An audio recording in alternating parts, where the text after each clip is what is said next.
ADAS criteria for congenital heart disease. 4 major criterias होते हैं, 5 minor criterias होते हैं।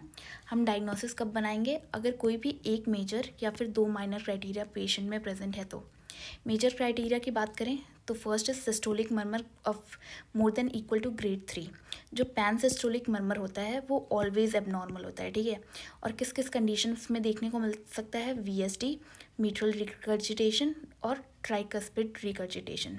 जो इजेक्शन मर्मर होता है it could be due to heart defect या फिर ये नॉर्मली भी अनीमिया या फिर हाई फीवर में प्रेजेंट हो सकता है। इसलिए हम थ्रिल को भी देखते हैं कि अगर इजेक्शन मर्मर के साथ थ्रिल प्रेजेंट है या नहीं है। Second is any diastolic murmur. कभी भी अगर डायस्टोलिक मर्मर है समझ जाओ there is an heart defect, okay.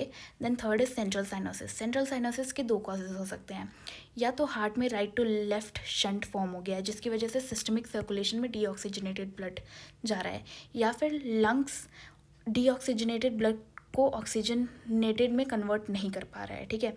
सो हम कैसे पता करेंगे? तो जो पेशेंट है हम उसको O2 देंगे।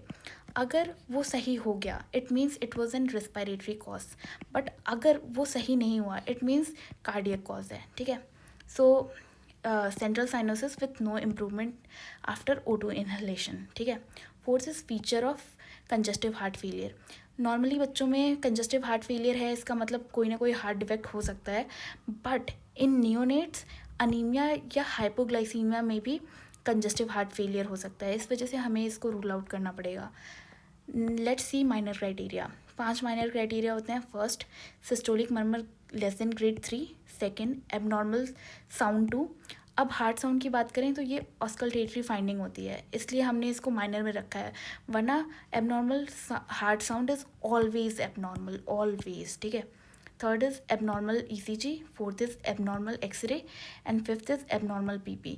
इन 5 में से अगर कोई भी 2 प्रेजेंट है तो हम डायग्नोसिस बना देंगे हार्ट डिसीज़ की, या फिर इन 4 में से अगर कोई भी एक प्रेजेंट है then we can make the diagnosis of heart disease.